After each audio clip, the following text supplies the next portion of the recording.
وہ لوگ جن کے بچے ان کے ہاتھوں سے نکل گئے، ان کی مسٹیکس گنے آپ. سب سے پہلی مسٹیک جو انہوں نے کی، انہوں نے اپنے بچوں سے اپنی زبان میں بات نہیں کی.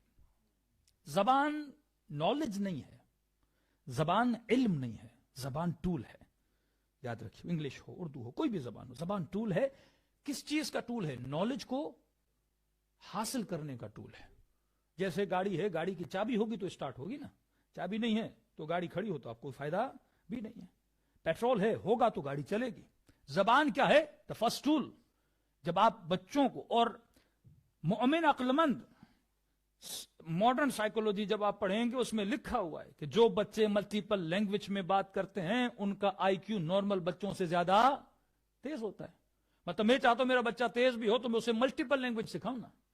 اب ایک انسان کو خوف ہو کہ میں یو کے میں رہوں پر میرا بیٹا انگلش بھول جائے گا، یہ دنیا کا ایک نمبر کا بے وقوف آدمی ہے. یعنی بالکل ایسے کوئی کراچی میں رہے کہ مولانا میں بیٹے سے اردو بات کرتا ہوں کہیں اردو بھول نہ جائیں. کراچی میں کون اردو بھولے گا؟ یہاں کا چپڑاسی بھی انگلش بولتا ہے یہاں، کیونکہ سوسائٹی جب انگلش بولے گی تو بچہ آٹومیٹیکلی کیا سیکھے گا؟ کس چیز کا خطرہ ہے بھولنے کا؟ اپنی زبان کا. سب سے زیادہ محنت ماؤں نے کرنی ہے. یعنی ایک طرح سے شرعی طور پہ وجوب ہے اپنے اوپر کہ اگر مجھے پتا ہے کہ اس چیز کے جانے سے میری نسلوں کو خطرہ ہے، میں وہ کام نہ کروں. میں معمولاً میرے جرمنی کے دوست ہیں، ان کی مثال دیتا ہوں کہ مولانا میں بچے کو جب لینے جاتا تھا اسکول سے تو زبردستی اپنے بچے سے کوشش کرتا تھا جرمن میں بات، کیونکہ مجھے نہیں آتی تھی تو میں بات کرتا تھا تاکہ میں سیکھوں. تو کہہ رہا میری ٹیچر، اس بچے کی ٹیچر نے مجھے سختی سے منع کیا کہ تم آج کے بعد اس سے جرمنی میں بات نہیں کرو گے کیونکہ اس کی جرمنی کا ستیہ ناش کر رہے ہو. ایک تو خود کو آتی نہیں، اوپر سے زبردستی اس سے بات کر رہے ہو، اس کا ایکسنٹ، اس کی ہر چیز، پروناؤنسیشن بھی تم کیا کر رہے ہو؟ خراب کر رہے ہو. اپنی زبان میں بات کرو. تو لاس کیا ہوتا ہے جب آپ کا بچہ، ایک تو بیویوں پہ آپ کا کنٹرول ہے ہی نہیں، ٹھیک ہے، اوپر سے بچوں سے آپ اپنی لینگویج میں بات کرتے نہیں. اب سب سے بڑا لاس یہ ہوتا ہے کہ جب بچہ آپ کی زبان میں بات نہیں کرتا، یہ سب سے پہلے اپنے دادا دادی پھپھا خالہ سب سے کٹ ہو جاتا ہے. وہ ماں وہاں سے فون کرتی ہے بیٹے سے بات کراؤ، کیا بات کراؤں؟ یہ اس کی بات نہیں سمجھتا، ماں اس کی بات نہیں سمجھتی. تو سب سے پہلے فیملی سے کٹ آف ہو جاتا ہے. اب کون سا لگاؤ، کون سی محبت، کون سے ایموشنز؟ کب بولے گا کہ مجھے پاکستان لے جاؤ، 4 چکر لگاؤ؟ نہیں، کیونکہ کوئی ایموشنز ہی نہیں ہے، کوئی ریلیشن ہی نہیں ہے. لیکن اگر لینگویج آئے گی، یہ ڈیلی اپنی دادی سے بات کرے گا، اس کے دل میں محبت بڑھے گی، ایک خاندانی تصور پیدا ہوگا. پھر مولانا آتے، مولانا ذرا انگلش میں تقریر کیجئے. محنت آپ نے بچوں پہ نہیں کی، ساری محنت مولوی پر. تو یہاں ہم انگلش سیکھیں، جرمنی جائیں گے کہیں گے آپ جرمن سیکھیں، فرانس جائیں گے کہیں مولانا فرینچ سیکھیں. تو ہر جگہ پہ ایک مولوی کتنی زبانیں سیکھ سکتا ہے؟ زبان پورے کلچر کا نام ہے. آپ مرثیہ کیسے لاؤ گے انگلش میں؟ آپ سلام کیسے لاؤ گے انگلش میں؟ آپ اپنا ماتم کیسے لاؤ گے؟ یہ ساری چیزیں آپ کیسے لاؤ گے؟ اگر کسی کو پرشن آتی ہے وہ سارے مجتہدین علماء کی تقاریر کو سمجھ سکتا ہے. اگر کسی کو عربک آتی ہے وہ نہج البلاغہ سارے معصومین کی روایات کو سمجھ سکتا ہے. Language is the tool. جب آپ لینگویج کو چھوڑ دیتے ہو تو بچے اور نسلیں، برمنگم میں کئی ایسے جوان آگے مولانا اب ہمارا قصور نہیں، ہمارے ماں باپ نے نہیں کیا، ہمارا دل بھی کرتا ہے، ہم سمجھ بھی لیتے ہیں بٹ ہم بول نہیں پاتے کیونکہ ہمارے ماں باپ نے ہم سے کلام نہیں کیا. سب سے بڑا ان کے ہاتھوں سے ان کی نسلوں کے نکلنے کا ریزن یہ تھا کہ انہوں نے اپنے بچوں سے ماڈرن سلیوری، غلامی کی تحت اپنے بچوں سے اپنی زبانوں میں بات نہیں کی. ان کے بچے ان کی زبان میں بات نہیں کرتے. کتنے جوش آپ کو دکھاؤں جو اپنی زبان میں بات کرتے ہیں؟ کینیڈا چلے جائیے، کتنے سکھ آپ کو دکھاؤں جو اپنے بچوں سے پنجابی میں بات کرتے ہیں. پورے پورے ٹاؤن ان کے ایسے لگتا ہے کہ آپ جیسے انڈیا کے کسی پنجاب میں آ گئے ہیں یا پاکستان کے پنجاب میں آ گئے ہیں. وہ اپنے بچوں سے اپنی زبان میں بات کرتے ہیں. کلچر بھی بچا ہوا ہے، گردوارے بھی بچے ہوئے ہیں، ہر چیز ان کی بچی ہوئی ہے. لیکن ہمارے ہاں دن بدن آپ دیکھتے ہیں کہ نسلیں ماں باپ سے، یعنی ٹوٹلی لگتا ہے کہ بوڑھے حضرات آتے ہیں مجلس میں، بچہ کہاں ہے کہ مولانا بچہ نہیں آ رہا. اب آپ کے پھر آنے کا فائدہ کیا ہوا؟ اصل تو ہے کہ انسان اپنی نسلوں کو بچائے.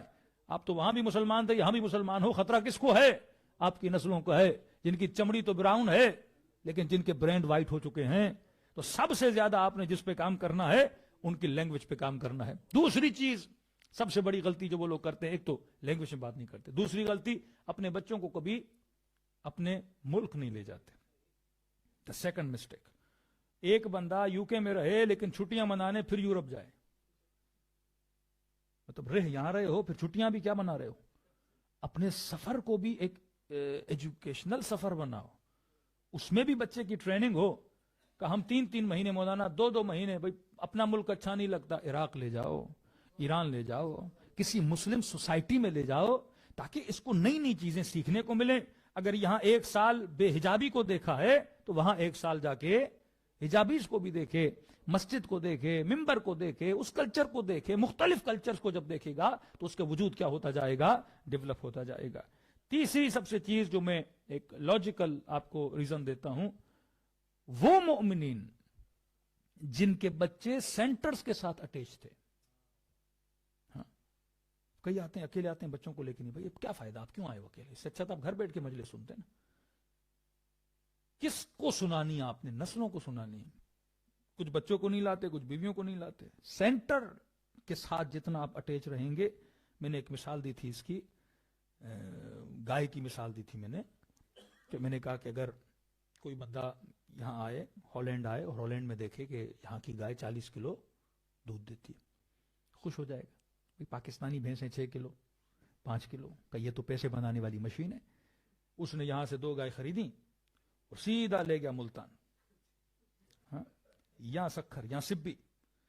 ہالینڈ کا ٹیمپریچر 15-16، کبھی مائنس میں بھی چلا جائے، اور لے گیا 50 ڈگری کے ٹیمپریچر میں.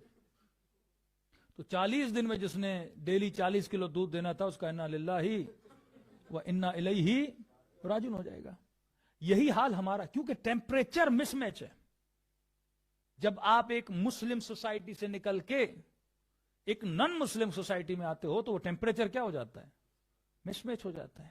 کئی لوگ گمراہ ہو جاتے ہیں، کئی لوگ شراب و نشوں کے پیچھے چلے جاتے ہیں، کئی لوگ گناہوں کے پیچھے، کیونکہ آپ کے ہاتھ میں نہیں ہے، کیونکہ وہ ٹیمپریچر نہیں رہا. بعض اوقات میں ایسا نہیں کہ مسلم سوسائٹی میں جو لوگ رہتے ہیں بڑے متقی ہیں، نہیں. بعض اوقات میں گناہ کرتا ہوں، بعض اوقات سوسائٹی مجھے گناہ سے بچاتی ہے. مسلم سوسائٹی میں بڑے سے بڑا شرابی ہوگا لیکن شراب کی بوتل لے کے گلیوں میں نہیں گھوم سکتا.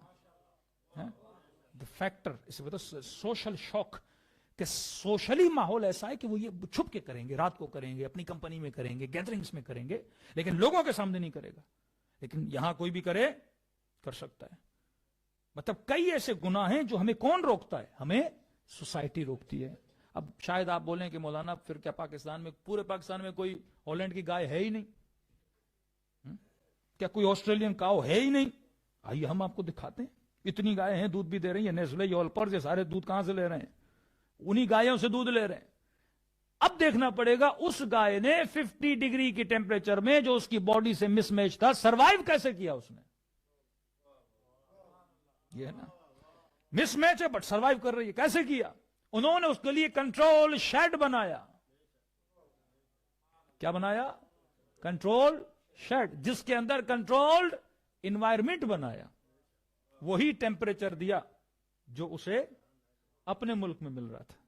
تو ہم بھی یہاں سروائیو کر سکتے ہیں اگر ہم کنٹرول شیڈ میں رہیں. تو کوئی کہ مولانا ہم گائے تو نہیں، ہم انسان ہیں. تو یہاں ایمانی شیڈ بنانا پڑے گا، اور اس شیڈ کا نام ہے حسین کا امام بارگاہ. یہ سینٹرز وہ شیڈ ہیں جہاں پہ آپ کو وہ انوائرمنٹ دیا جاتا ہے کہ آپ سیدھا جب اس سینٹر میں آتے ہو، نام حسین کو دیکھا، ممبر کو دیکھا، ذہن کہاں چلا گیا؟ ایسے لگا جیسے ایران اور عراق کی کسی مسجد میں آ گیا ہوں، ایسے لگا اپنے ملک کے کسی امام بارگاہ میں آ گیا ہوں. آپ کو وہی ٹیمپریچر ملا نا، تو 1 گھنٹے کی مجلس آپ کے وجود کو جھنجھوڑ دیتی ہے. کیسے؟ کیونکہ آپ کو وہ ٹیمپریچر دیا جاتا ہے جو ٹیمپریچر آپ کو وہاں کے مسلم معاشرے میں ملتا ہے. تو جتنا سینٹرز کے ساتھ اٹیچ رہیں گے، اپنے بچوں کو اٹیچ کریں گے، بچے یہاں آئیں گے، یہاں کھیلیں گے، یہاں گھومیں گے، ان کا ایک سوشل سرکل بنے گا. آپ کا بچہ فلاں کے بچے سے دوست بنے گا، خواتین آپس میں ملیں گی جلیں گی تو ان کا ایک اپنا سوشل سرکل بنے گا. خدا نہ خواستہ یہ کسی غیر مسلم کے سوشل سرکل میں چلا گیا تو یہ تباہ و برباد ہو جائے گا. کئی ایسی خواتین کو ہم جانتے ہیں جو غلط سوشل سرکل میں گئی، طلاق لے کے اپنی زندگیوں کو کیا کر دیا؟ تباہ و برباد کر دیا. کئی ایسے جوان ہیں جن کا سوشل سرکل خراب ہو گیا، تباہ و برباد ہو گیا. تو اچھا دوست ہو، اچھا ماحول ہو، اور ایک ایسا کنٹرول شیڈ ہو کہ انسان کی زندگی آباد ہو جائے. اب کنٹرول شیڈ صرف امام بارگاہ تو نہیں ہے، کیونکہ بھینس تو 24 گھنٹہ شیڈ میں ہے. آپ کتنے گھنٹے آتے ہو؟ ہفتے میں ایک بار آ گئے، ہفتے میں 2 بار آ گئے، تو ہم نے ملٹیپل شیڈ بنانے ہیں. تو ایک شیڈ آپ کا امام بارگاہ، دوسرا شیڈ آپ کا اپنا گھر ہے. گھر کا ماحول ایسا ہو، برا نہ لگے. اکثر مومنین کے گھروں میں جاتے ہیں تو دیواروں پہ ماشاء اللہ ثم ماشاء اللہ اپنی اور اپنی بیویوں کی تصویریں لگائے رکھتے ہیں. یا محبت زیادہ ہے یا عقل کی کمی ہے. تو ہم نے کسی مومن کو کہہ دیا، میں نے کہا صبح سے شام تک دیکھ تو رہے ہو، بیزار نہیں آتے کہ پھر بھی ایک دوسروں کی تصویریں دیکھ رہے ہو، بچہ بھی آپ کو دیکھ رہا ہے، آپ بھی دیکھ رہے ہو، پھر بھی پتہ نہیں کیوں لوگ سینس ہونا چاہیے کہ میں بھی بیوی کو دیکھ رہا ہوں، بیوی مجھے دیکھ رہی ہے، بچے ہمیں دیکھ رہے ہیں. کم از کم اس دیوار پہ وہ لگاؤ جس سے بچے کو کچھ ملے.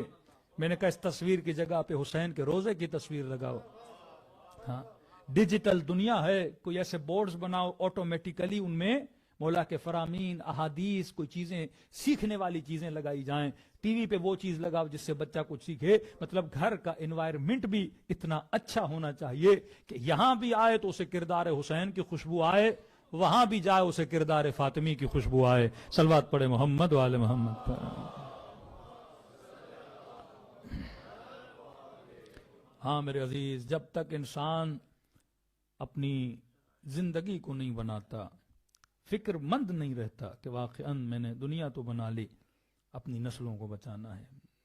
آخری مشورہ، اگر پاکستان بھی نہیں جا سکے، کئی لوگ کہتے مولانا دیر سے پتا چلا، بچے تقریباً ہاتھوں سے نکل چکے ہیں، تو ایک اور راہ امام زمانہ نے رکھی ہے آپ لوگوں کے لیے، اور یہ واقعاً معجزہ حجت خدا ہے، بالاخص اہل بیت کے چاہنے والوں کے لیے، ان کی نسلوں کو ٹرینڈ کرنے کے لیے.